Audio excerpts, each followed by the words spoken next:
واحدة وخلق منها زوجها وبث منهما رجالا كثيرا ونساء واتقوا الله الذي تساءلون به والأرحام إن الله كان عليكم رقيبا يا أيها الذين آمنوا اتقوا الله وقولوا قولا سديدا يصلح لكم أعمالكم ويغفر لكم ذنوبكم ومن يطع الله ورسوله فقد فاز فوزا عظيما أما بعد فإن خير الحديث كتاب الله وخير الهدي هدي محمد صلى الله عليه وسلم وشر الأمور محدثاتها وكل محدثة بدعة وكل بدعة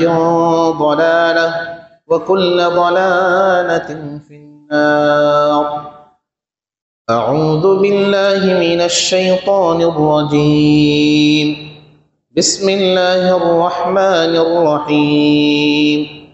قاف والقرآن المجيد بل عجبوا أن جاءهم منذر منهم فقال الكافرون هذا شيء عجيب أإذا متنا وكنا ترابا ذلك رجع بعيد قد علمنا ما تنقص الأرض منهم وعندنا كتاب حفيظ بل كذبوا بالحق لما جاءهم فهم في أمر مريج أفلم ينظروا إلى السماء فوقهم كيف بنيناها وزيناها وما لها من فروج والأرض مددناها وألقينا فيها رواسي وأنبتنا فيها من كل زوج بهيج تبصرة وذكرى لكل عبد منيب إلى آخر السورة. فقد قال الله تعالى في كلامه المجيد أعوذ بالله من الشيطان الرجيم بسم الله الرحمن الرحيم اتل ما أوحي إليك من الكتاب وأقم الصلاة إن الصلاة تنهى عن الفحشاء والمنكر ولذكر الله أكبر والله يعلم ما تصنعون. যাবতীয় তারিফ যাবতীয় গুণগান সমস্ত প্রশংসা মহান আল্লাহ রাব্বুল আলামিনের জন্য, যিনি আমাদেরকে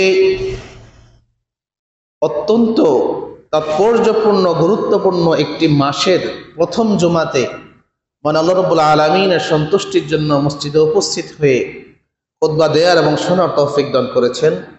সেই মহান রব্বুল আলামিনের দরবারে শুকরিয়া আদায় করে সকলেই বলে আলহামদুলিল্লাহ।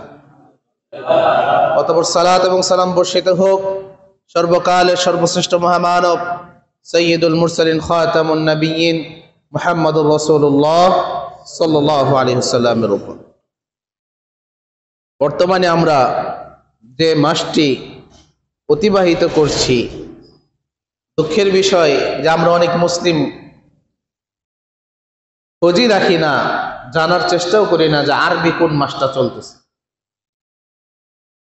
আজকে থেকে আমাদের বাংলাদেশে কি মুহররম মাস শুরু হয়েছে।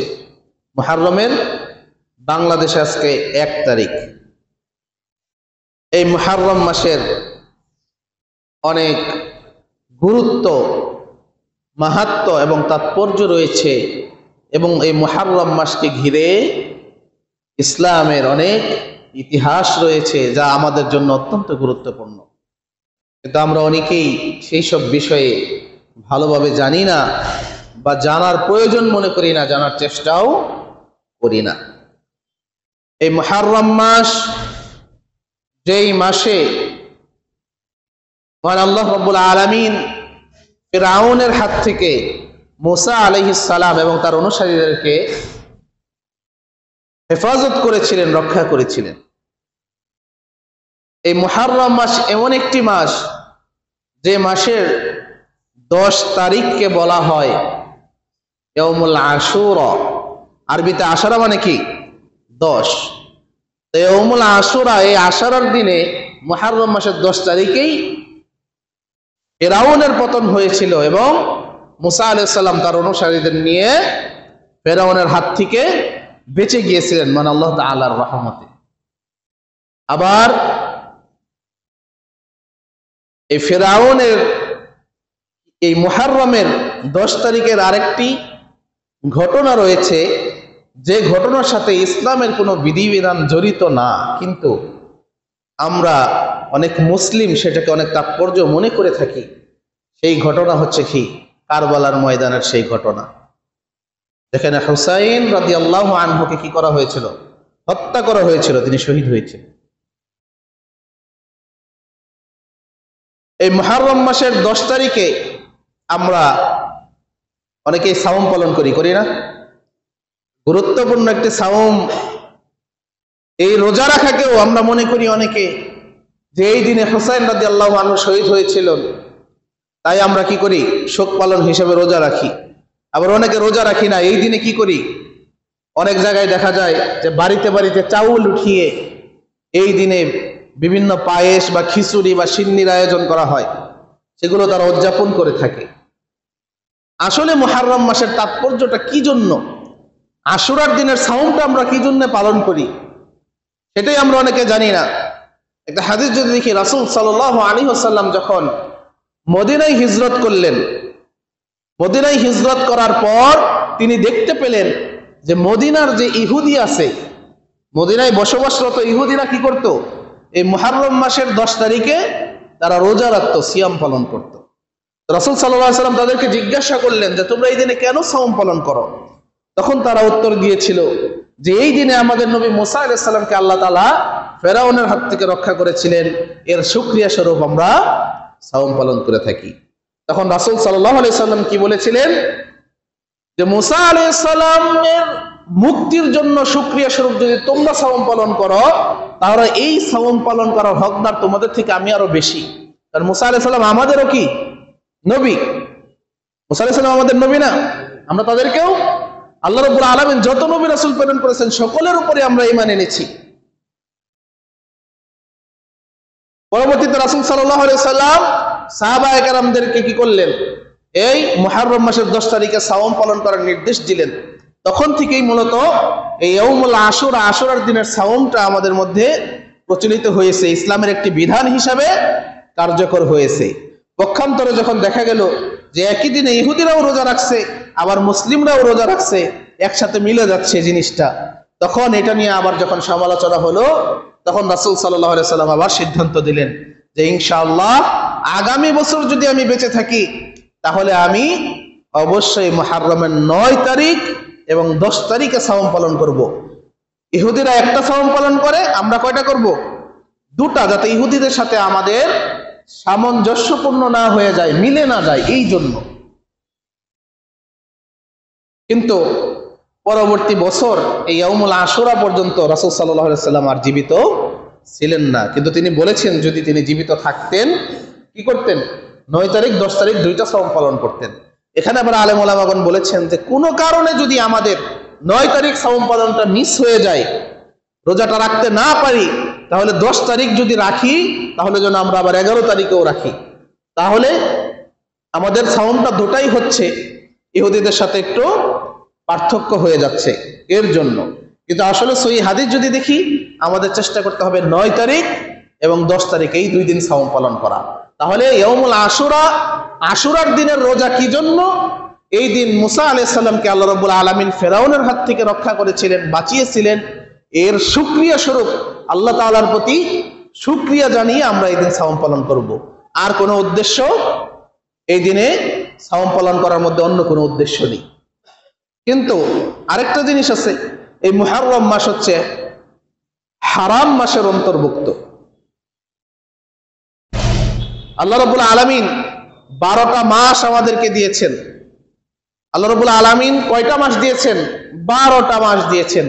আপনি যে কোনো দিক দিয়েই হিসাব করুন না কেন, ইংলিশে হিসাব করুন, বাংলা মাসে হিসাব করুন, আরবিতে হিসাব করুন, হিজরি সন, বাংলা সন, খ্রিস্টাব্দ, যত যাই হোক না কেন মাস কিন্তু 12টার থেকে কমও না বেশিও না। আল্লাহ রাব্বুল আলামিন 12টা মাসই সৃষ্টি করেছেন। তো আরবি যে 12টা মাস আল্লাহ রাব্বুল আলামিন আমাদেরকে দিয়েছেন, তার মধ্যে 4টি মাস হচ্ছে অত্যন্ত সম্মানিত। 4টি মাস কি অত্যন্ত সম্মানিত। এই 4টি মাসে জাহিলি যুগেও মানুষ ঝগড়া বিবাদ যুদ্ধে লিপ্ত হতো না, কিন্তু আমরা তো আরবি মাস সম্পর্কেই জানি না, খারাপ কাজ থেকে কিভাবে বিরত থাকবো।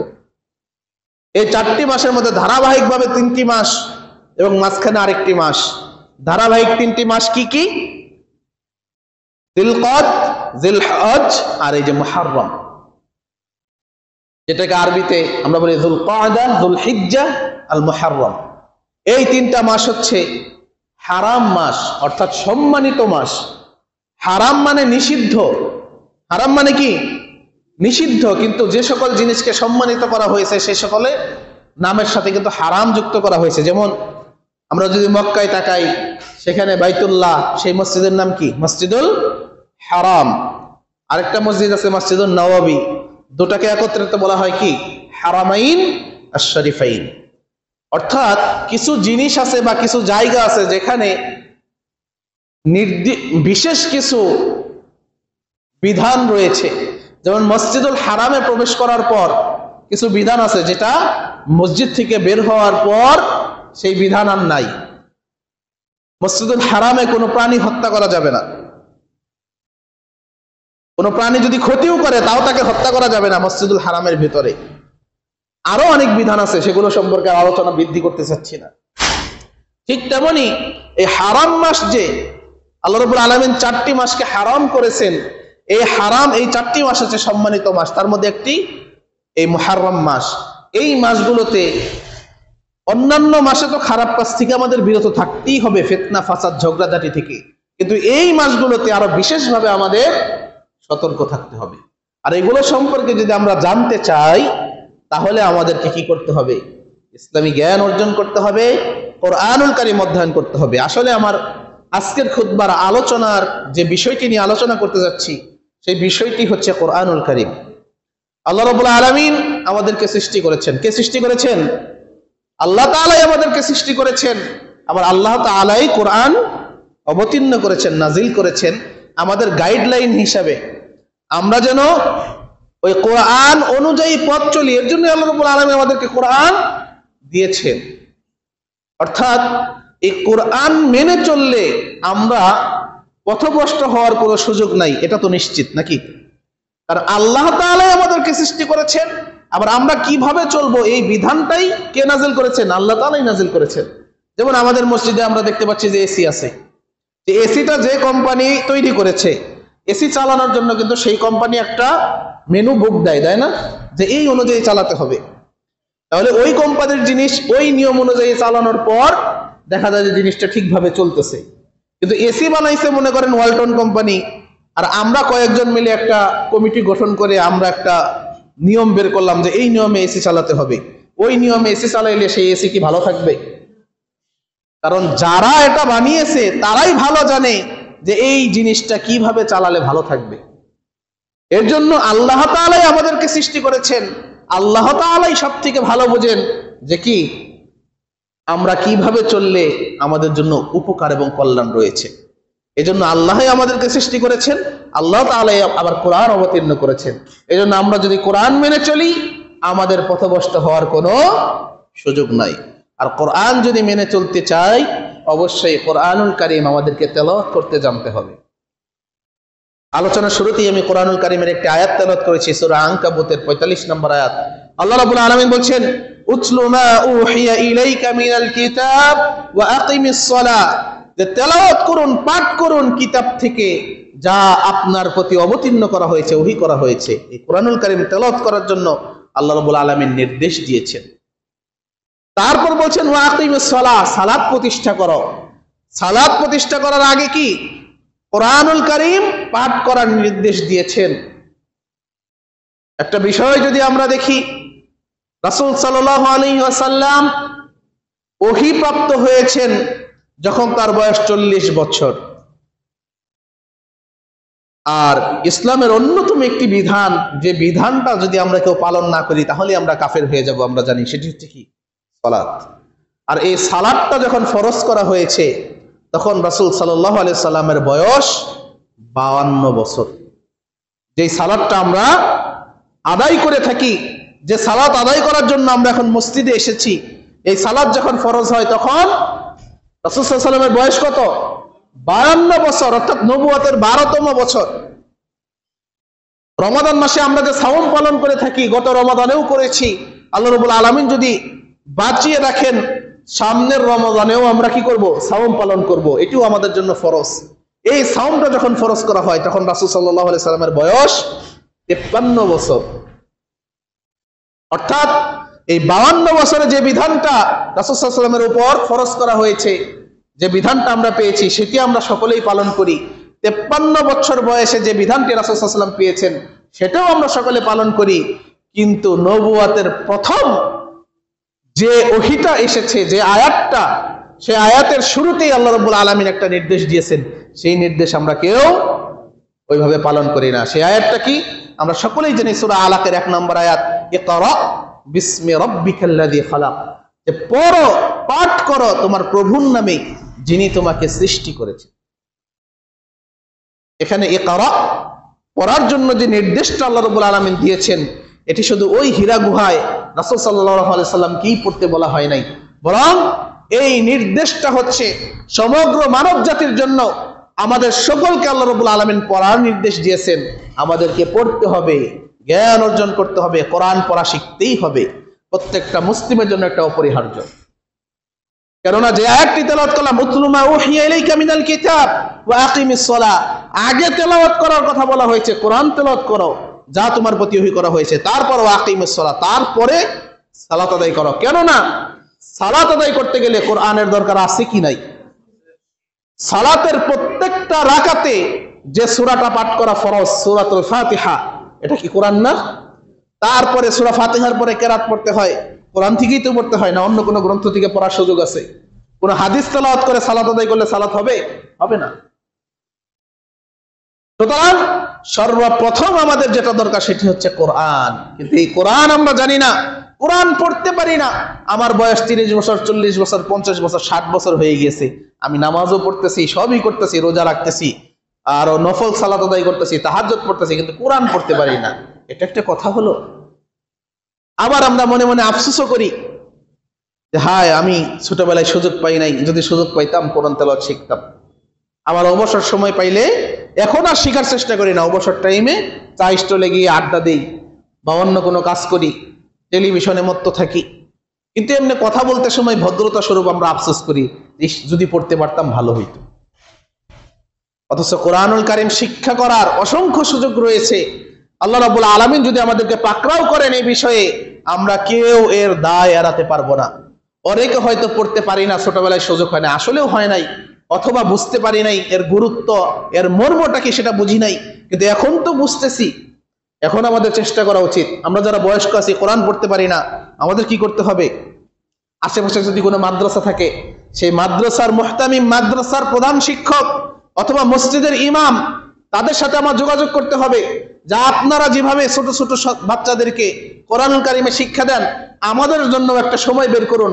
আমরা কর্মব্যস্ত মানুষ, সারাদিন কাজকর্ম করি, এসার পরে আমরা 1 ঘন্টা সময় নেই বা আধা ঘন্টা সময় নেই, অথবা মাগরিবের পরে আধা ঘন্টা সময় নেই। এইটুকু সময় আপনারা কি করুন, আমাদের জন্য একটু ব্যয় করুন। আমরা কোরআন শিখতে আগ্রহী, এরকম কোনো উদ্যোগ কি আমরা কখনো নেই? মসজিদের ইমাম 5 ওয়াক্ত সালাত আদায় করায়, তারপরে আনুষঙ্গিক কিছু কাজকর্ম করার পর তো ফ্রি থাকে।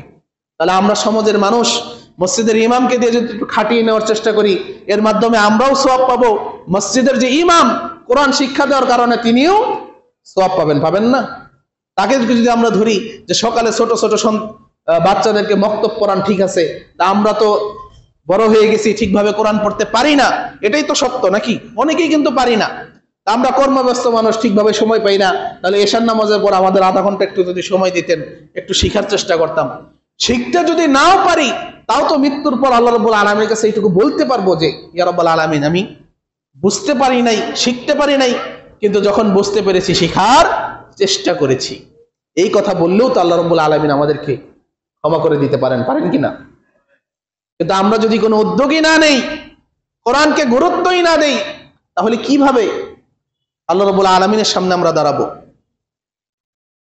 আজকে যদি দেখি আমরা মুসলিম সমাজ, নিজেকে মুসলিম বলে পরিচয় দিতে গর্ববোধ করি, অথচ আমাদের অঞ্চলে কয়টা মাদ্রাসা আছে, কয়টা স্কুল আছে? যাও মাদ্রাসা আছে, মাদ্রাসার সামনে যদি দাঁড়ান ছুটির সময়, যে মাদ্রাসার ছাত্রছাত্রীর সংখ্যা কয়জন আর স্কুলের ছাত্রছাত্রীর সংখ্যা কয়জন? স্কুলে বেশি না কম? বেশি। কিন্তু আমরা সমাজে মুসলিম কম না বেশি? তাহলে এই দায়টা কার? এই দায়টা আমাদের নিজেদেরই।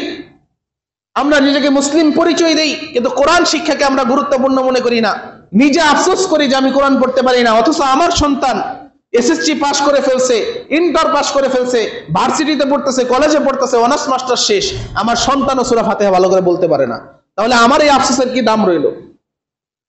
আফসোস তো সেটাই যে বিষয় নিয়ে আমি আফসোস করব এবং আমি চিন্তা করব যে আমার ভবিষ্যৎ প্রজন্ম যেন এই বিষয় নিয়ে আফসোস না করে।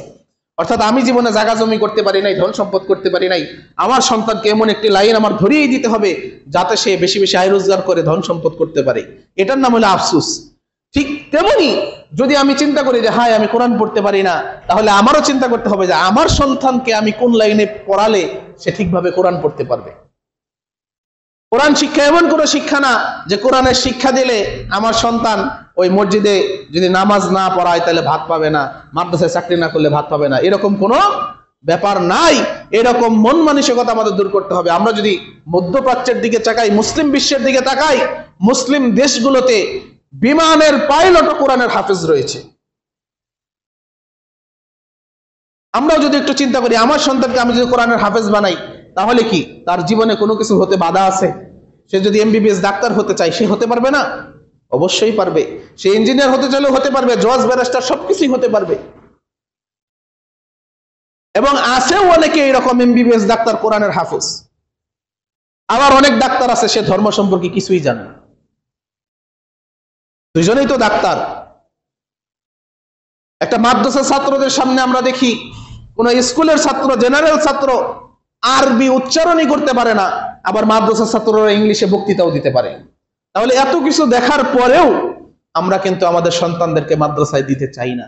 যদি দিতে চাইতাম তাহলে যেহেতু আমাদের সমাজে মুসলিমদের সংখ্যা বেশি, তা সেহেতু স্কুল যে সিলেবাসে পরিচালিত, যেই সিলেবাসে কোরআন শিক্ষা নাই, যে সিলেবাসে ইসলামের ইতিহাস নাই, যে সিলেবাস পড়লে রাসূল সাল্লাল্লাহু আলাইহি সাল্লাম সম্পর্কে সুন্দরভাবে জানা যায় না, যে সিলেবাসে খুলাফায়ে রাশিদিন সম্পর্কে জানা যায় না, যে সিলেবাস অনুযায়ী পড়ালেখা করলে ইসলামের বিধিবিধান সম্পর্কে জানা যায় না, সেই সিলেবাসের আন্ডারে আমরা আমাদের সন্তানকে লেখাপড়া যদি না করাইতাম তাহলে সরকারও বাধ্য হতো স্কুলের যে সিলেবাসগুলো আছে এগুলোর মধ্যে কোরআন শিক্ষা অন্তর্ভুক্ত করা, হাদিস এবং রাসূল সাল্লাল্লাহু আলাইহি সাল্লামের জীবনী, ইসলামের ইতিহাসগুলো অন্তর্ভুক্ত করে তারা বাধ্য হতো। কেননা যদি ছাত্রই না পাই স্কুল দিয়ে কি করবে? যদি ছাত্র না পাই তাহলে আমি স্কুল দিয়ে কি করব? তখন আমি তালাশ করব যে কেন ছাত্র পাচ্ছি না। যখন আমি বুঝতে পারবো যে আমার সিলেবাসের মধ্যে ইসলামের শিক্ষা নাই, কোরআনের শিক্ষা নাই, এজন্য আমার ছাত্রছাত্রী নাই, তখন আমি চিন্তা করব তাড়াতাড়ি আমার সিলেবাসে কিভাবে কোরআন, হাদিস, ইসলাম শিক্ষা এগুলো অন্তর্ভুক্ত করা যায়, সেই চিন্তা আমরা করব। কিন্তু আমাদের এমন সিলেবাসে আমাদের সন্তানরা বড় হচ্ছে, একজন এমবিবিএস ডাক্তার হচ্ছে, বিসিএস ক্যাডার হচ্ছে, ডক্টরেট ডিগ্রি অর্জন করছে, অথচ সূরা ফাতিহাটা বলতে পারে না। আর সেই শিক্ষাতে আমরা আমাদের সন্তানদেরকে শিক্ষা দিয়ে যাচ্ছি, যার কারণে এই মুহররমের ইতিহাস আমরা জানি না। আল্লাহ রাব্বুল আলামিন মুসা আলাইহিস সালামকে ফেরাউনের হাত থেকে বাঁচিয়েছেন বিধায়ী এই মুহররমের 10 তারিখ ইয়াউমুল আশুরাতে আমাদের সাওম পালন করার বিধান। আমরা অনেকেই মনে করি কারবালার ময়দানে হোসেন রাদিয়াল্লাহু আনহু শহীদ হয়েছেন তাই আমরা রোজা রাখি। ইসলামের কোন বিধান যদি আমরা পেতে চাই কার মাধ্যমে পেতে হবে? অবশ্যই রাসূলুল্লাহ সাল্লাল্লাহু আলাইহি সাল্লামের মাধ্যমে। তাহলে হোসেন রাদিয়াল্লাহু আনহু যেদিন শহীদ হলেন তখন কি রাসূল সাল্লাল্লাহু আলাইহি সাল্লাম জীবিত আছে? জীবিত আছে কি? তার আগেই তো তিনি ইন্তেকাল করেছেন। তাহলে ওই দিনকে কেন্দ্র করে ইসলামে কিভাবে কোনো বিধিবিধান যুক্ত হবে একবার চিন্তা করে দেখতে হবে আমাদের। কিন্তু এটা সত্য যে এই মুসা আলাইহিস সালামকে বাঁচানোর দিন আর কারবালার দিনটা একই তারিখে হয়ে গিয়েছে, কাহিনী সত্য। কিন্তু ওই কারবালার ময়দানের কোনো কাহিনীকে কেন্দ্র করে আমাদের বিশেষ কোনো কার্যক্রম বা বিশেষ কোনো অনুষ্ঠান, বিশেষ কোনো ইবাদত আমাদের শরীয়তে নাই। কেননা যার মাধ্যমে আমরা শরীয়ত পেয়েছি তিনি ওই ঘটনার আগেই আল্লাহ রাব্বুল আলামিন তাকে নিয়ে নিয়েছেন। রাসূল সাল্লাল্লাহু আলাইহি ওয়াসাল্লামের মৃত্যুর পর ইসলামে কোনো বিধান যুক্ত করার অধিকার কাউকে আল্লাহ রাব্বুল আলামিন দেন নাই। এই জন্য সকলকে উদারত আহ্বান জানাবো, আলোচনা বেশি লম্বা করব না, যে আমাদের কোরআনুল কারীমের দিকে গুরুত্ব দিতে হবে। আমরা যদি আজকে কোরআনুল কারীম, কোরআন শিক্ষার দিকে গুরুত্ব দেই, আমাদের যে মাদ্রাসাগুলো আছে সেগুলো ছাত্র ছাত্রী দিয়ে পরিপূর্ণ হয়ে যাবে। কিন্তু আজকে মাদ্রাসায় ছাত্রছাত্রী নাকি পাওয়া যায় না। মাদ্রাসা প্রতিষ্ঠা করলে বাড়িতে বাড়িতে গিয়ে খোঁজ নিতে হয় ছাত্রছাত্রী আছে কিনা, ছাত্রছাত্রী কালেকশনে নামতে হয়, এরকম ঘটনাও শোনা যায়। এই ঘটনাগুলো মুসলিম সমাজের জন্য লজ্জাজনক। আল্লাহ রাব্বুল আলামিন এই কোরআন তেলাওয়াতের জন্য আমাদেরকে নির্দেশ দিয়েছেন। কোরআন ছাড়া সালাত সম্ভব না, আর যার সালাত নাই তার অন্য কোনো ইবাদত আল্লাহ রাব্বুল আলামিনের কাছে কবুল হবে না। এজন্য কোরআন আমাদের শিখতেই হবে। যারা পারে না, বয়স হয়ে গিয়েছে, তারাও এখন থেকে শেখার চেষ্টা করবো ইনশাআল্লাহ। আর যাদের সন্তান আছে, অন্য লাইনে আমরা পড়ালেখা করাচ্ছি, যে লাইনেই পড়ালেখা করাই না কেন, কোরআন যেন সে শিক্ষা করতে পারে সেটা আগে আমাদেরকে নিশ্চিত করতে হবে। আল্লাহ রাব্বুল আলামিন আমাদের সকলকে সে তৌফিক দান করুন, আমিন। সর্বশেষ একটা হাদিস বলে আলোচনা শেষ করছি। এই হাদিসটা আমাদের সকলেরই মুখস্থ। রাসূল সাল্লাল্লাহু আলাইহি ওয়াসাল্লাম বলছেন, খায়রুকুম মান তাআল্লামাল কুরআন ওয়া আল্লামা, যে তোমাদের মধ্যে সর্বোত্তম সেই ব্যক্তি যে নিজে কোরআন মাজিদ শিক্ষা করে এবং অন্যকে শিক্ষা দেয়। এই কোরআনুল কারীম এমন একটি কিতাব, এমন একটি মহাগ্রন্থ, যেই গ্রন্থের সাথে, যেই কিতাবের সাথে যেই জিনিসের সম্পর্ক হয়েছে সেটাই সর্বোত্তম হয়ে গিয়েছে। আল্লাহ রাব্বুল আলামিন অসংখ্য ফেরেশতা সৃষ্টি করেছেন, তার মধ্যে সবথেকে মর্যাদাবান ফেরেশতার নাম কি?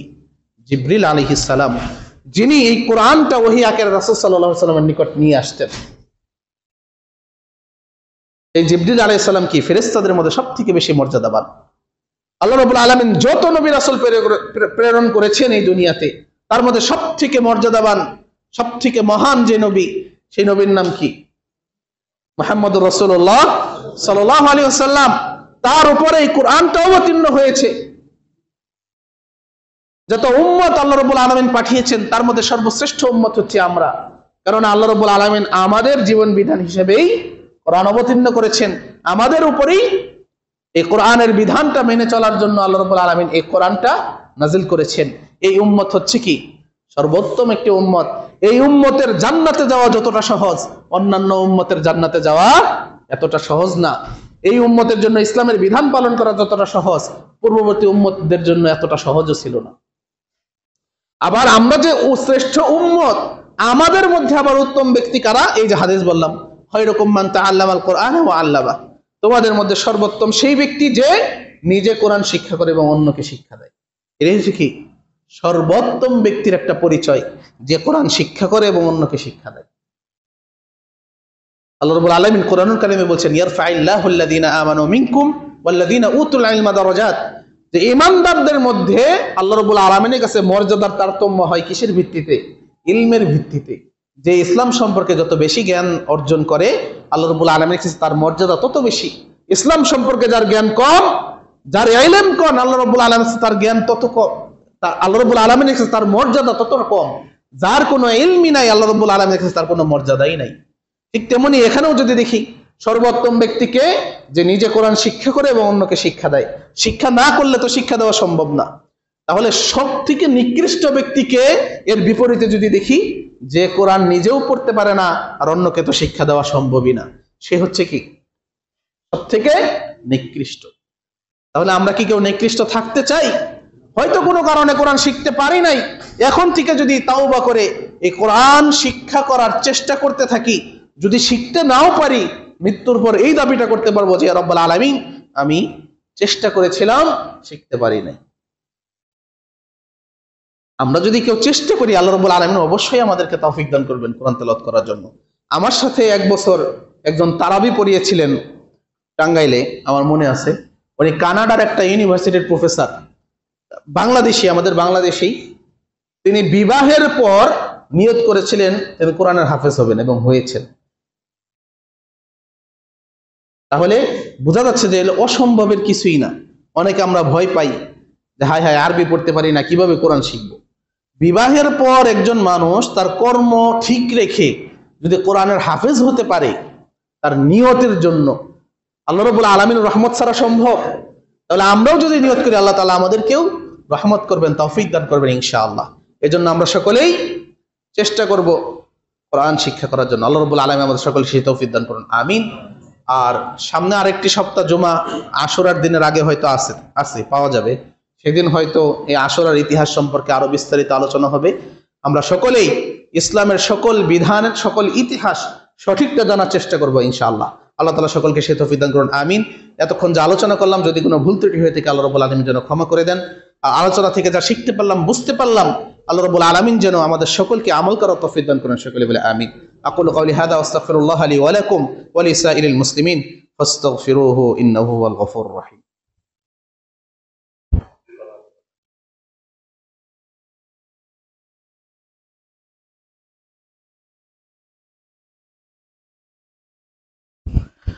الحمد لله رب العالمين والعاقبة للمتقين والصلاة والسلام على أشرف الأنبياء والمرسلين وعلى آله وأصحابه أجمعين، أما بعد. أعوذ بالله من الشيطان الرجيم. بسم الله الرحمن الرحيم. إن الله وملائكته يصلون على النبي يا أيها الذين آمنوا صلوا عليه وسلموا تسليما. আমরা সকলেই পাঠ করি اللهم صل على محمد وعلى آل محمد كما صليت على إبراهيم وعلى آل إبراهيم إنك حميد مجيد.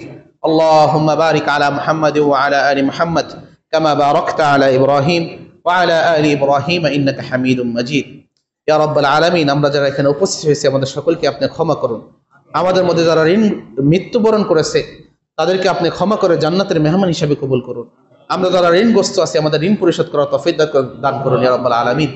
এবং যারা অসুস্থ আছে তাদেরকে সুস্থতা দান করুন, যারা অভাবে আছে তাদের আয় রোজগারে বারাকা দান করুন। আল্লাহুম্মা রযুকনা রিজকান হাসানা, আল্লাহুম্মা রযুকনা রিজকান হাসানা, আল্লাহুম্মা রযুকনা রিজকান হাসানা। সর্বশেষ একটি বিষয়ে দৃষ্টি আকর্ষণ, আমরা দোয়া করি আল্লাহ রাব্বুল আলামিনের কাছে যে